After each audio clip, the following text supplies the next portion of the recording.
My husband invited me to an important business dinner with a potential Japanese partner. I smiled, nodded, and played the role of the supportive wife exactly as expected. What he didn't realize was that I understood every word of Japanese. And when I heard what he said about me to that client, everything shifted. But let me go back to the beginning. My name is Sarah, and for 12 years, I believed I had a solid marriage. Not perfect, but stable. My husband David worked as a senior manager at a Bay Area tech company. I was a marketing coordinator at a smaller firm. Nothing extraordinary, but I enjoyed it. We lived in a nice townhouse in Mountain View, took one vacation each year, and from the outside, we probably looked like a couple who had life under control. Somewhere, though, things started to change. I couldn't identify exactly when. Maybe it began when David got his last promotion 3 years ago. Maybe it happened slowly, so gradually that I didn't notice until our marriage felt different from what it used to be. David became busier, more important. At least that's what he said. He worked late, traveled for conferences, and when he was home, he was glued to his phone or too tired to talk. Our conversations became practical exchanges. Pick up my dry cleaning. We have dinner with the Johnsons on Saturday. Can you handle the lawn service? I don't have time. I told myself this was normal after many years together. Passion fades, routines settle in, and you just keep going. I pushed aside the loneliness that filled the quiet evenings while he stayed in his home office, and I sat alone watching shows I didn't care about. About 18 months ago, something changed for me. One sleepless night, I was scrolling through my phone when an ad appeared for a free trial of a Japanese language app. I had taken a semester of Japanese in college, back when I had different interests and different dreams. I had loved it. The complexity, the elegance, the way it shifted how you viewed the world. But marriage, work, and life pushed that dream aside into the impractical youthful interests folder. That night, while David snored beside me, I downloaded the app just to see if I remembered anything. I remembered more than I expected. The hiragana came back easily, then the katakana. Within weeks, I was invested. Every evening while David worked late or watched financial news, I sat at the kitchen table with my earbuds in, doing lessons. I subscribed to a learner's podcast, watched Japanese dramas with subtitles and then without. I didn't tell David, not because I was hiding it, but because I knew he would dismiss it. 3 years earlier, I mentioned wanting to take a photography class. He laughed, not harshly, but in a way that made me feel small. Sarah, you take photos with your iPhone like everyone else. You don't need a class for that. Besides, when would you even have time? After that, I stopped sharing interests he might belittle. It was easier. So Japanese became my private world. I committed to it. I practiced daily, sometimes for 2 or 3 hours. I video chatted with tutors on italki, joined online study groups, even read simple novels. After a year, I could follow conversational Japanese fairly well. Not perfect, but good enough for movies, podcasts, and solid chats with tutors. It felt like I was reconnecting with a part of myself I had pushed down. Each new word and grammar pattern reminded me I was still growing, still someone more than just David's wife. Then, one evening, in late September, David came home earlier than usual, actually excited, something I hadn't seen for months. Sarah, great news, he said, loosening his tie as I prepared dinner. We're close to finalizing a partnership with a Japanese tech company. The CEO is visiting next week, and I'm taking him to dinner at Hashiri. You'll need to come. I looked up from the vegetables I was chopping. To a business dinner? Yeah.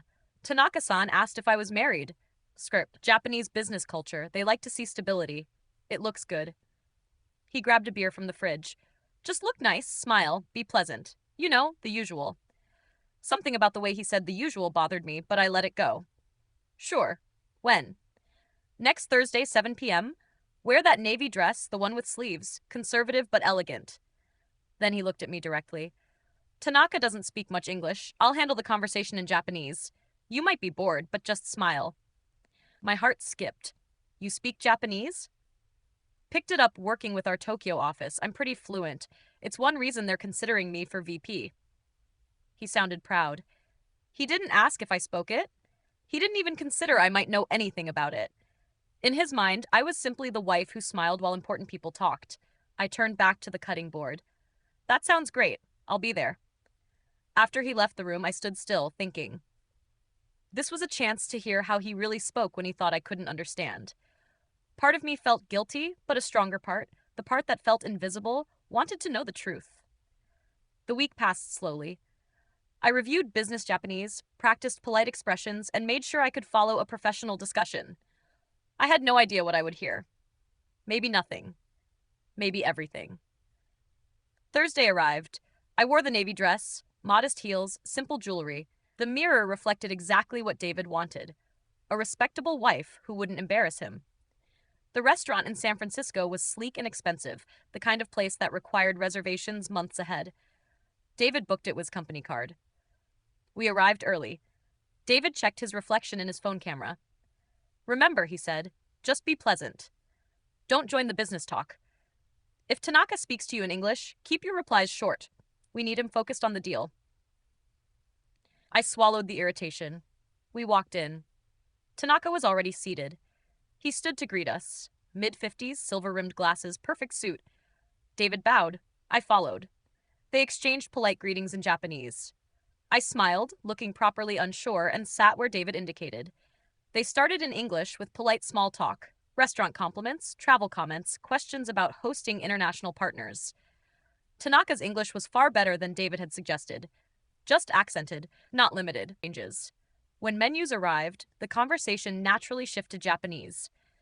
David's fluency was impressive. Smooth, confident, even I was surprised.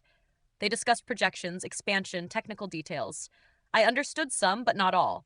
I stayed quiet, played my role, sipped water. Then Tanaka turned toward me and asked in Japanese a polite question about my job. Before I could react, David answered for me. Oh, Sarah works in marketing, but it's a small company. Nothing serious. More like a hobby, so she stays occupied. She mostly handles the house. I kept my expression calm, but inside something tightened. A hobby? I had worked in marketing for 15 years, managed campaigns, built client relationships, yet he dismissed it as something to keep me busy. Tanaka nodded politely and didn't continue. Dinner went on. Course after beautifully arranged course. I stayed quiet and listened. Really listened. David sounded different in Japanese, more assertive, more self-important. He exaggerated his involvement in projects and claimed credit for group work. Not unbelievably, but clearly inflated. Then the topic shifted. Tanaka mentioned work-life balance and family support. David laughed, a sound that made my stomach drop. To be honest, he said in Japanese, my wife doesn't really understand the business world. She's satisfied with a simple life. I handle the important decisions, finances, career planning. She's mostly there for presentation. Keeps the house running, looks good at events. It works for me since she doesn't demand much or have big goals that get in the way. I gripped my glass tightly. Tanaka made a neutral sound. I saw a flicker of something on his face, maybe discomfort. But he didn't question it. Instead, he shifted to asking about David's long-term plans. The VP role is basically mine, David continued. After that, I'm aiming for C-suite in 5 years. I've been arranging things carefully. My wife doesn't know yet, but I've been moving some assets and setting up offshore accounts. Smart planning. If I need to relocate or make big changes for my career, I need flexibility without joint accounts slowing things down or her needing to approve everything. My blood went cold. Offshore accounts. Moving assets without telling me. And I sat there, smiling politely, while he revealed financial decisions that comment made it clear he was planning for a future without me, or at least one where I wouldn't have access to our shared finances. But he wasn't finished. When Tanaka-san asked how he handled the stress of his position, David gave a laugh that made my stomach sink. I have my outlets, he said. There's someone at work. Jennifer. She's in finance. We've been seeing each other for about 6 months. My wife has no idea. Honestly, it helps. Jennifer gets my world and my goals. She's ambitious too. We talk strategy, make plans. It's refreshing compared to going home to someone who can't talk about anything more complicated than dinner. I stayed perfectly still, my face frozen. Inside, everything was breaking. But the years I'd spent learning to stay calm, quiet, and agreeable kept me sitting there with a polite smile, hiding any reaction. An affair. Secret accounts. Calling me too simple to understand his life. Reducing my career to a hobby. Calling me decorative. 12 years of marriage. And this was what he thought of me. This was what he said when he believed I didn't understand. Tanaka-san grew increasingly uneasy. I saw it in the way he shifted in his seat and guided the discussion back to neutral topics. He was too polite to call David out, but his tone changed. More formal, more distant. Dinner eventually ended. In the lobby, we said polite goodbyes. Tanaka-san bowed and said in careful English, "It was a pleasure meeting you, Mrs. Sarah. I wish you well." Something in his expression, gentle, understanding, made me wonder if he realized exactly what had happened. The drive home was silent. David hummed along to the radio, looking proud of himself. "That went well," he said. "I think we're close to finalizing the deal." Tanaka seemed impressed. "That's great," I replied, though the words felt empty. At home, he kissed my cheek without thinking and went to his office to answer emails. I went upstairs, closed the bedroom door, and stood there in silence. Then I took out my phone and did something I never imagined I would do. I called Emma. Emma had been my college roommate and closest friend before life, distance, and David's subtle discouragement pulled us apart. She was now a family law attorney, divorced herself 5 years earlier. We'd reconnected online recently but hadn't talked deeply. She answered on the second ring. "Sarah?" She sounded surprised. It was almost 11 p.m. "I need a lawyer," I whispered, my voice breaking. We talked for 2 hours. I told her everything. The dinner, the Japanese conversation, the offshore accounts, the affair, the years of being pushed aside. She listened quietly, processing every detail like the attorney she was. "First," she said when I finished, "take a breath." I did. "Second, you should know that moving money like that is very likely illegal. Definitely unethical. If he's hiding marital assets or trying to control them, that's financial fraud. We can use that." "I don't have proof," I said. "It was just conversation." "Did you record it?" "No. I was too shocked to think." "That's fine. Here's what you're going to do. Don't confront him. We need to be strategic. Tomorrow, start collecting documentation. Bank statements, tax returns, anything you can access. Photograph everything. Email yourself copies. If he's shifting money, there will be a trail." "I'm scared." "I know," she said gently. "But you're smart, capable, and you literally learned an entire language on your own. You can handle this. You're not doing it alone anymore." After we hung up, I sat on the bed and finally let myself feel everything I'd held back. Anger, betrayal, fear, heartbreak. But beneath all of it, something new was forming, a steady determination. I wasn't going to stay quiet anymore. I wasn't going to be dismissed or belittled. I was taking my life back, even if it meant tearing everything down to do it. The next morning, I called in sick. David barely reacted, just gave a distracted grunt as he left for work. The moment he drove away, I began searching. David's home office was neat and organized. I found years of bank statements, tax documents, investment accounts. I photographed everything and uploaded it to a private cloud folder Emma created for me. And then I saw them. 2 accounts I had never heard of, both showing regular transfers. Over 8 months, $50,000 had been moved into a Cayman Islands bank. Our savings had been disappearing without my knowledge. I felt sick, but I kept working. Emma had told me to be thorough, so I was. Then I found printed emails. Some were about investment properties I didn't even know existed. Property owned only under his name. And then I found the emails to Jennifer.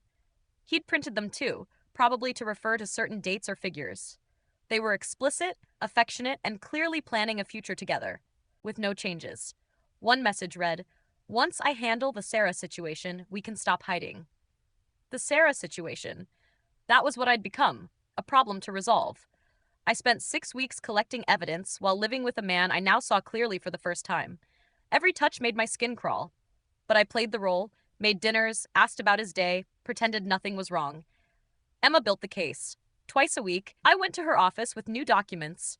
We prepared to file for divorce and report his misconduct to his company. The offshore accounts violated company rules. He could lose his job. "Are you sure you want to go this far?" Emma asked one day. "This will blow everything up." "He planned to leave me with nothing," I said. "He admitted it. I'm just acting first." We chose a date. Emma filed the divorce papers Thursday afternoon. On Friday morning, instead of going to work, I went to Emma's office. At 9 a.m., his HR department received the evidence package. At 9:30, he was served the divorce papers at work. I waited in Emma's conference room, unable to eat or focus. We turned our phones off so I wouldn't see his calls. At 11 a.m., confirmation came in. Papers served, evidence received. David was immediately put on administrative leave. How do you feel? Emma asked. Terrified, I said. But right. I stayed with Emma that night. She'd already offered her guest room. She helped me email my employer to request FMLA leave. We ordered takeout and drank wine. For the first time in years, I felt like I could breathe. David called 47 times that first day. His voicemail shifted from confusion to anger to begging. I didn't listen. Emma documented everything. On Saturday, escorted by Emma and a police officer, just as a precaution, I returned to the house to collect my belongings. David looked awful. Unshaven, exhausted, panicked. Sarah, please, he said. I held up my hand. Don't. Just let me explain. Explain what? I asked calmly. The affair? The hidden accounts? Calling me simple? Calling my career a hobby? Saying I was only useful for appearances? I took a breath. I understood everything at the dinner, David. Every word. His face drained of color. You don't speak Japanese. I've been fluent for over a year. You never asked. You never cared what I did with my time while you were busy. With work or with Jennifer? He sat heavily on the couch. The company put me on leave. They're investigating. I could lose my job. That's not my problem anymore, I said, heading for the stairs. Wait. His voice cracked. We can fix this. Therapy. I'll end things with Jennifer. We can work through it. I looked at him. Really looked. You don't want to fix our marriage. You want to fix your image and your career. You're not sorry for what you did. You're sorry you got caught. That's not true. At dinner, you said I was just for appearances. That I was too simple. That I had no ambition. That I was essentially a housekeeper who looked good at events. Do you even remember saying it? His silence told me everything. I'm done being small for you, David, I said. File whatever you want, but you won't win. And you're not getting away with hiding assets. I spent 2 hours packing. He didn't say another word.